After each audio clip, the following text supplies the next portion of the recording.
Alors bienvenue dans cette première vidéo d'une longue série, enfin une série en tout cas, sur l'apprentissage de Python. Alors pourquoi? Parce que Python s'est imposé comme le langage utilisé en programmation dans l'éducation nationale. Donc j'ai beaucoup d'élèves qui me posent des questions, mon fils est en seconde, lui aussi s'en pose. Donc pourquoi pas en profiter pour vous apprendre un peu les rudiments de ce langage. Allez, générique.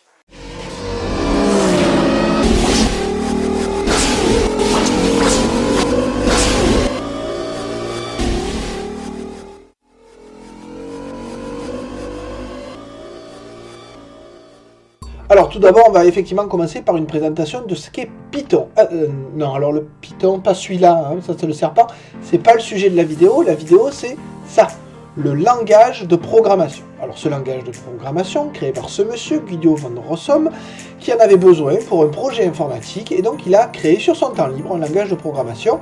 Il l'a créé en 1989, et ce langage était tellement utile et pratique, simple, qu'il a été repris par son équipe, et du coup, en 91, il a été publié sous licence libre, c'est-à-dire qu'on peut l'utiliser gratuitement, le modifier, le redistribuer, etc. Alors pourquoi Python? Alors non, c'est pas qu'il était fan de serpent, hein, c'est qu'il adorait, voilà, là vous voyez le générique, les Monty Python, qui sont des comiques anglais. Si vous ne connaissez pas, jetez-vous sur ces vidéos, vous aurez le même humour que moi, non, ou alors je sais pas, c'est à vous de voir les goûts, les couleurs, tout ça. Toujours est-il qu'il a nommé son langage en fonction de ces personnes. Alors pourquoi ce langage?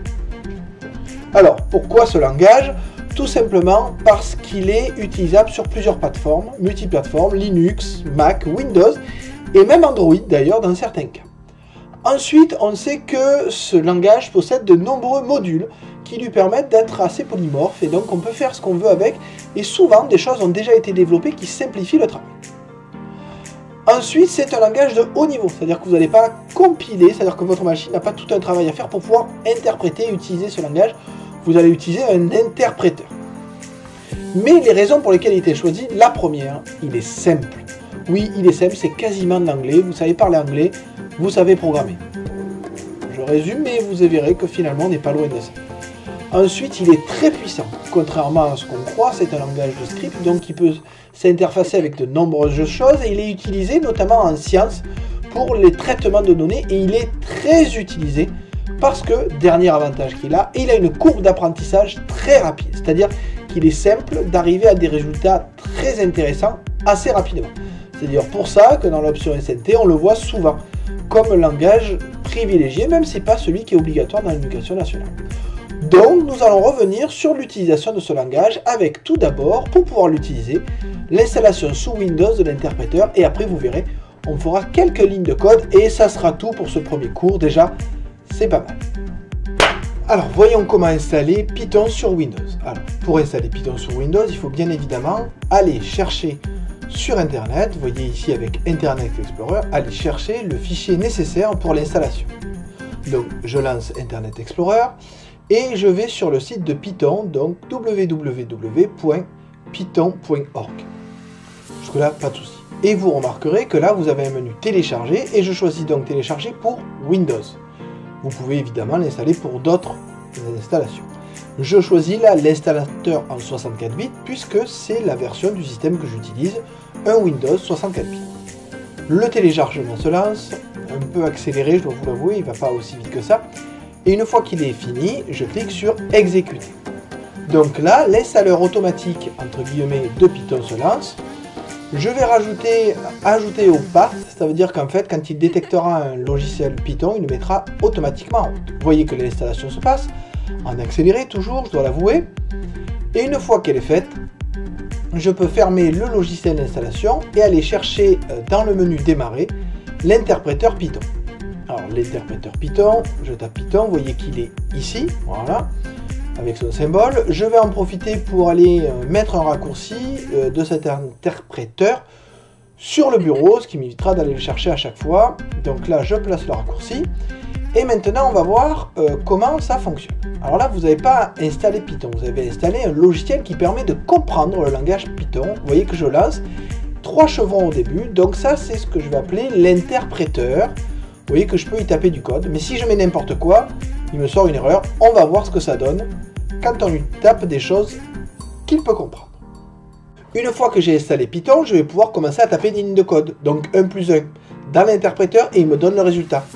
Ensuite, je vais pouvoir utiliser un réel 3,2, un nombre à virgule. Je vais pouvoir aussi faire des multiplications et faire des divisions.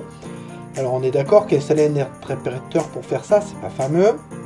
Je peux aussi lui demander un quotient, c'est-à-dire qu'il me donne le résultat entier d'une division. Je peux aussi faire un modulo, c'est-à-dire que cette fois il va me donner le reste de la division. Donc ce sont des calculs, l'interpréteur est très fort en calcul. Très bien.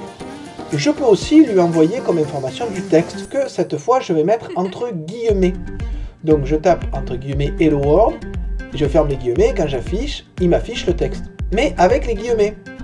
Par contre, je peux lui mettre une fonction, la fonction print, pour lui dire d'afficher le contenu. Et là, vous voyez qu'il m'affiche Hello World, regardez bien la différence entre les deux, avec guillemets ou sans guillemets.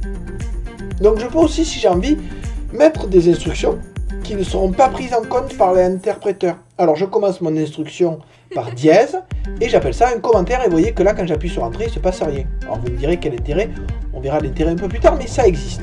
Alors par exemple, imaginons que maintenant je tape une ligne de commande, et donc le print Hello World, et je mets un commentaire après, et donc que vais-je avoir? Print Hello World, commentaire, donc d'après vous, qu'est-ce qui va s'afficher? Je vous laisse encore le temps de finir là. Donc effectivement, il s'affiche uniquement Hello World et le commentaire n'est pas pris en compte. Donc c'est pas mal, mais peut-être qu'on pourrait faire mieux, surtout que là on est obligé de passer par l'interpréteur à chaque fois. Donc je ferme cet interpréteur et je vais dans le dossier Mes documents pour pouvoir créer un dossier bien particulier dans lequel je mettrai l'ensemble de mes projets Python. Donc je crée un nouveau dossier qui s'appelle Projet Python, comme c'est original. Ensuite, ce dossier Projet Python, pour faire simple, je vais le mettre en raccourci sur le bureau pour qu'il soit plus simple d'accès. Donc dans ce projet Python, dans ce dossier Projet Python, je vais pouvoir créer des fichiers qui vont contenir du code Python et qui sera compris comme un programme Python. Donc là, je fais, regardez, créer un document vide et je l'appelle le premier programme.py et ce premier programme.py, pourquoi .py, py comme Python, sera un projet Python. Donc là, tout va bien, mais vous voyez que l'icône est mise comme du texte et quand je clique dessus, il me l'ouvre comme si c'était un fichier texte. Alors en fait, il faut savoir que sous Windows, il a la fâcheuse manie de cacher les extensions des fichiers. C'est-à-dire qu'une fois qu'il connaît le type de fichier, il ne va pas chercher plus loin, il va considérer que c'est, par exemple, dans le cadre de l'exemple que je donne ici, c'est un fichier texte. Et donc ce fichier texte, il va l'afficher comme un fichier texte à chaque fois. Donc c'est un peu embêtant, vous voyez que je suis en train de chercher dans les options d'affichage de Windows pour qu'il ne me montre, pour qu'il ne me cache plus, pour qu'il me montre à chaque fois les extensions. Donc vous voyez, je décoche la case, et une fois que cette case est décochée, vous voyez que mon fichier s'appelle premier programme.py.txt. Donc je modifie le nom et j'enlève le .txt. Donc maintenant, je me retrouve avec un fichier qui sera bien compris comme étant un programme Python. Bouton droit avec, pour pouvoir l'ouvrir, parce que quand je clique dessus, vous voyez qu'il ne se passe rien. En fait, il se passe quelque chose, mais tellement vite que je ne le vois pas. D'accord? Rien ne se passe, donc je l'ouvre maintenant avec ce qu'on appelle l'IDLE, c'est-à-dire un programme qui est spécifique à Python et qui a été installé en même temps que lui, pour créer des programmes. Donc dans ce fichier, j'écris print Hello World. Donc jusque là, rien d'inconnu pour l'instant, j'enregistre mon programme, et si je clique dessus, vous voyez, il ne se passe rien. Alors on a l'impression qu'il ne se passe rien, mais en fait, si. Je vais maintenant l'ouvrir non pas directement en cliquant dessus, mais je vais l'ouvrir en passant par la ligne de commande. Pour passer dans la ligne de commande, c'est assez simple, je vais dans le menu Windows et je tape CMD pour commande, et vous voyez qu'une fenêtre s'ouvre. Dans cette fenêtre, je vais prendre mon fichier, le glisser là, et appuyer sur Entrée pour le lancer. Et vous voyez qu'effectivement, il m'a affiché Hello World. Alors vous me direz, mais comment ça se fait qu'il ait compris? En fait, quand j'ai installé, j'ai cliqué pour que Python s'ajoute au path. Ça veut dire que si je ne le mets pas, regardez, c'est comme si j'écrivais Python et le script, puisqu'il comprend ce qu'il doit faire. Donc vous voyez que là, j'ai encore Hello World qui s'est affiché. Alors vous me direz, oui, c'est bien sympa comme programme, je peux afficher Hello World dans une ligne de commande. Pas folichon, surtout qu'il n'y a aucune interaction. Alors je vais vous montrer comment modifier ce premier programme et après on va s'arrêter là. vraiment pour modifier le plus simplement possible. Il y a une commande qui permet de poser des questions à l'utilisateur pour qu'il puisse entrer des réponses. Et cette commande s'appelle input. Donc je tape input, puis la question quel est votre prénom entre guillemets, je ferme les parenthèses, j'enregistre mon fichier et j'ai mon nouveau programme. Donc voyons voir ce qui se passe quand je vais lancer ce programme dans la ligne de commande. D'abord il me demande mon prénom, je tape, et ensuite il me tape Hello World. Vous me direz oui d'accord, mais qu'est-ce que je fais de ce prénom tapé? Non, parce que si on veut en faire quelque chose, il faut lui préciser. Donc vous voyez, je vais modifier ce premier programme, et je vais lui demander, et c'est là que je reviens à dire que c'est presque de l'anglais, je vais lui demander de faire print de bonjour plus de la réponse à la question que je vais poser grâce à input. Donc vous voyez que sur une seule ligne de commande, je tape print, ouvrez la parenthèse pour dire que c'est le début du print, bonjour, etc. Plus input, quel est votre prénom. Je relance mon invite de commande et vous voyez que quand je vais lancer mon logiciel, donc je prends le fichier, je le fais glisser sur la ligne de commande, j'appuie sur entrée, il me demande mon prénom et il dit bonjour et mon prénom. Donc j'espère que pour vous, ce premier contact avec Python est assez clair. Vous avez maintenant la possibilité de l'installer, de commencer à essayer quelques lignes de code. On se retrouve pour la suite, pour la leçon numéro 2. Cette fois, on verra comment stocker les informations.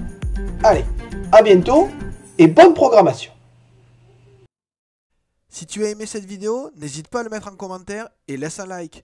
Et en plus, si tu veux que Monsieur Renoir soit encore plus connu, tu peux t'abonner et ne pas oublier la cloche pour avoir les notifications de toutes les vidéos à venir.